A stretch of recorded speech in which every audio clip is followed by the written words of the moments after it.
Caraca, foi difícil.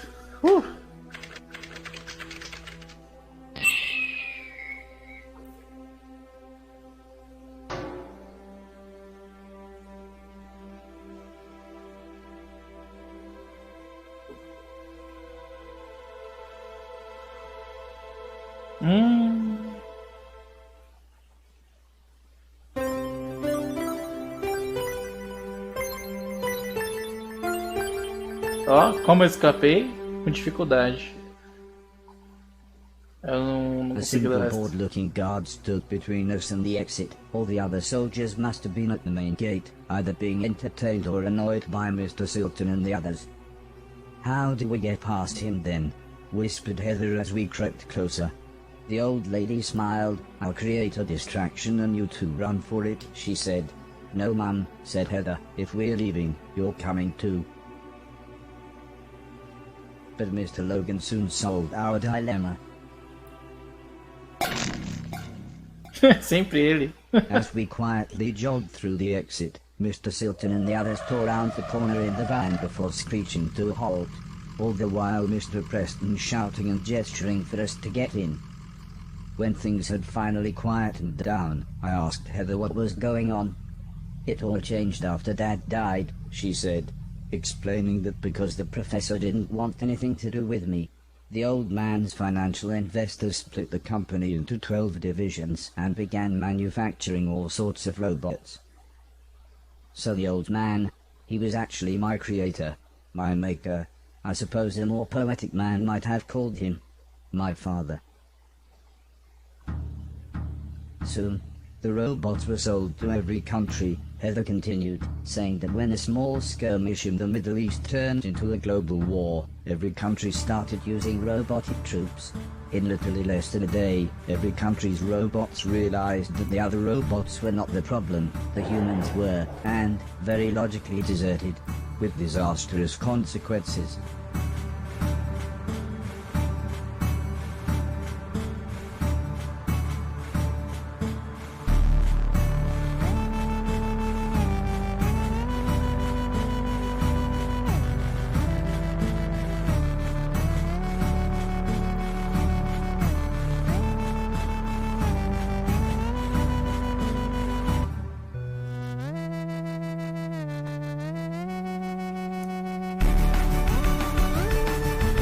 Nossa.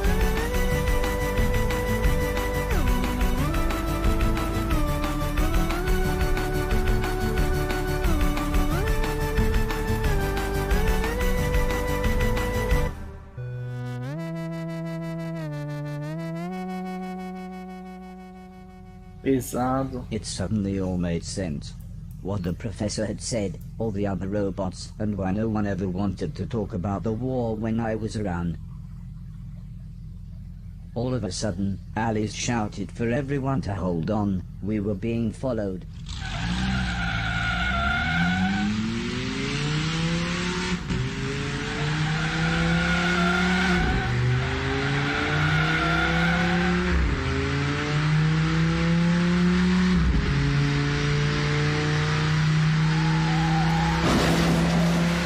Oxe, quem caiu? Ah.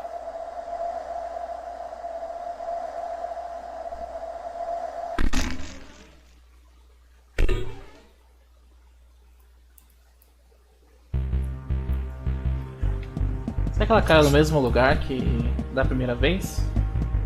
Não, já comecei morrendo, parabéns. I'd never really considered the idea of God, but I actually prayed that Heather was okay.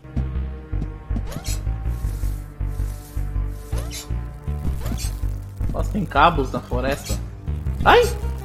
Ai! We'd fallen pretty far out of the van, and I wasn't sure I'd really braced her fall.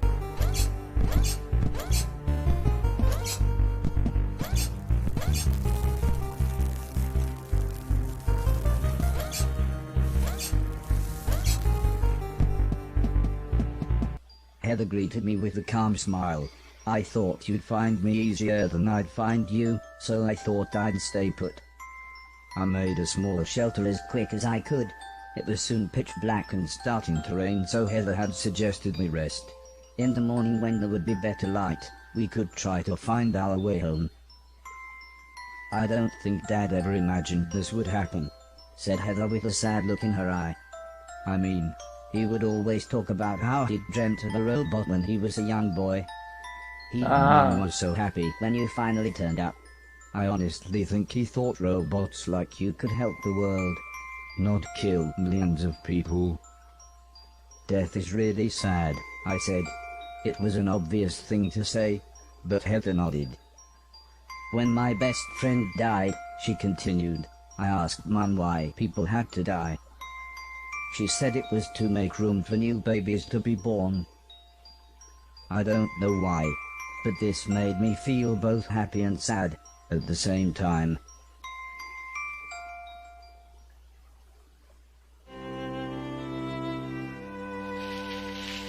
Mr. Preston practically fell through a bush as he said, "There you are. We've been looking for you all night." He explained that they had lost the soldiers but the van had broken down.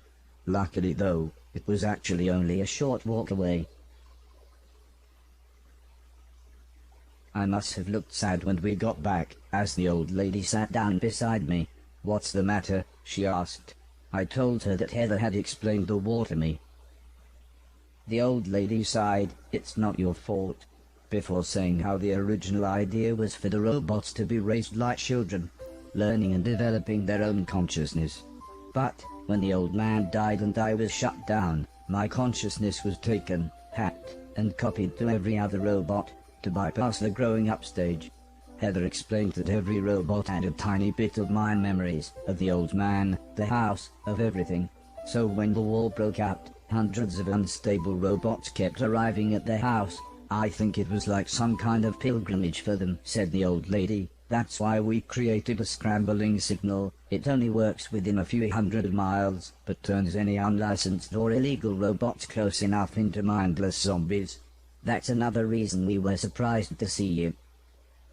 Heather explained how most of the planet had been taken over by robots. She said they were looking for more people, but it wasn't looking good. They had received a radio signal from Japan. There was a few thousand people who survived there. Lord knows how, said the old lady. Their robots outnumbered people 50-1 by the time the war broke out. Heather said how she had been writing a virus that would shut any robot down. I'm not really a great coder, she said. Mom was trying to work out a way to boost the scrambling signal, but now you're here I've got an idea. The old lady smiled and slowly nodded. We should be able to clone your personality and broadcast your consciousness to all the other robots. Heather smiled. We'll make them all nice. Que bonitinho. Robot, interrupted Mr. Silton. We're nearly done, but we're all starving. See if you can catch us one of them rabbits.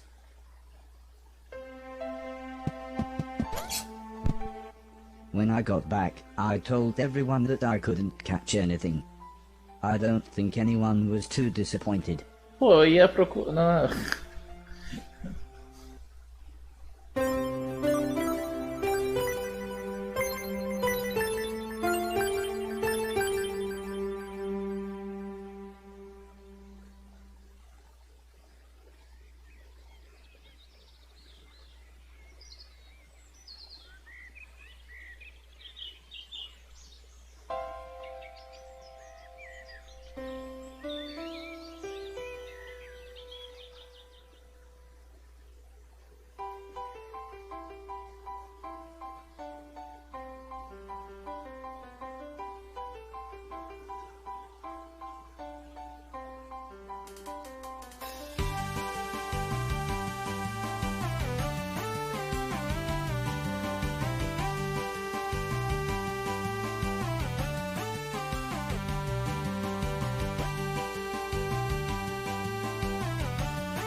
Não.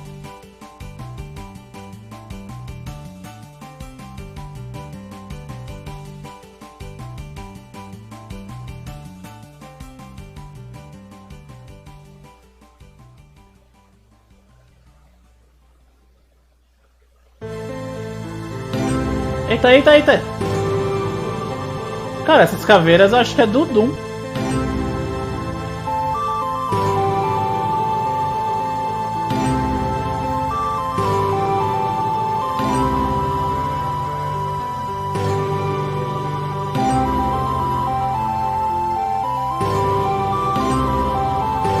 É difícil de controlar.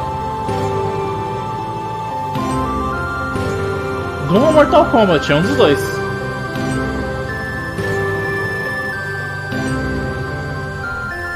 Olha.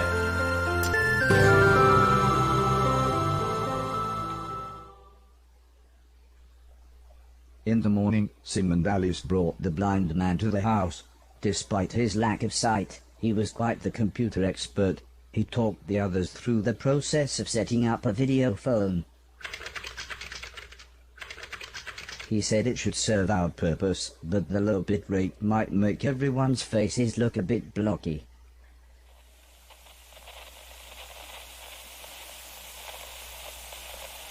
The device soon crackled into life. Hello Nighthawk. This is Dr. Hero of Japan. Are you receiving me? Over.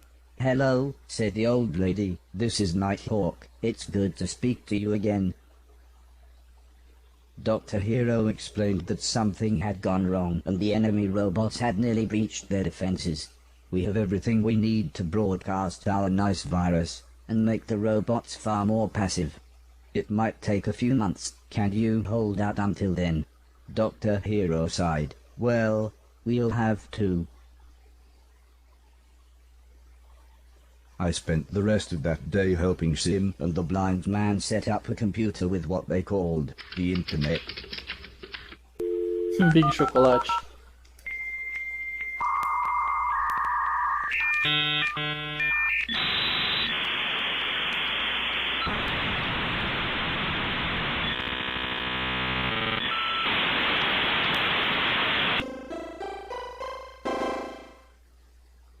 The planet might have been ravaged by war, but this allowed people to communicate with each other.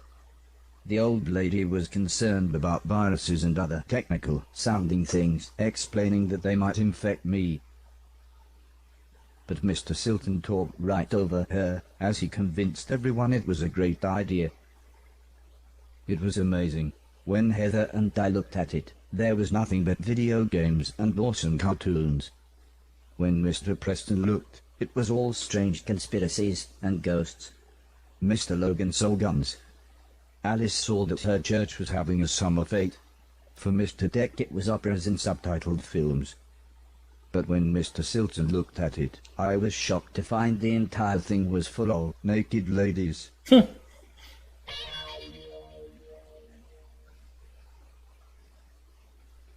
Later that evening, Mr. Silton wheeled an old piano into the room.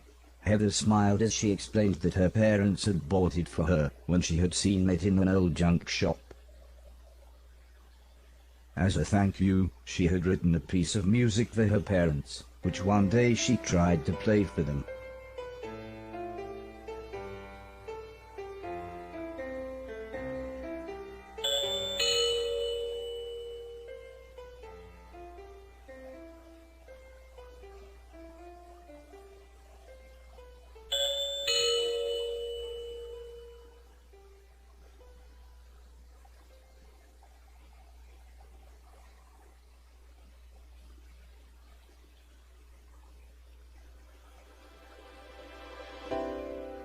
Ah, foi o dia que ele chegou, por isso que ela ficava brava com ele.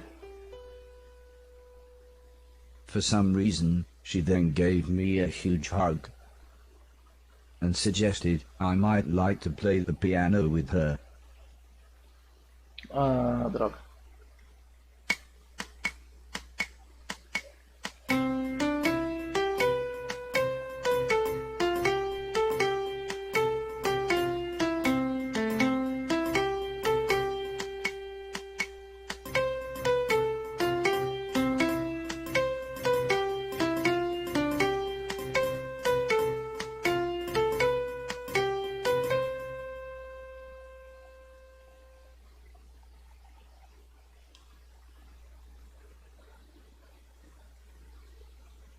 E aí? As happy as the old lady was with us playing the piano, we soon got back to business. After scanning the house, she explained that, other than the escaped nanobots, there were 4 test robots that I would have to track down. They had each taken important satellite parts that we would need to broadcast the nice virus, and we had to get these parts back to the hallway with the rest of our equipment. If you're going to explore the house, said Mr. Silton, you should know some of the doors have been boarded up. Here, take my crowbar. Oi, that's mine, laughed Mr. Preston. You said you didn't take it, you really are a proper c***. Mr. Preston explained that they had used it in what he called their old business. I soon realized this meant all sorts of robbery, but he said that they'd given that all up after falling out with their old gang of associates. Although Mr. Preston's story was very interesting, Sim and the blind man had something even more interesting for me, something they called an auto map.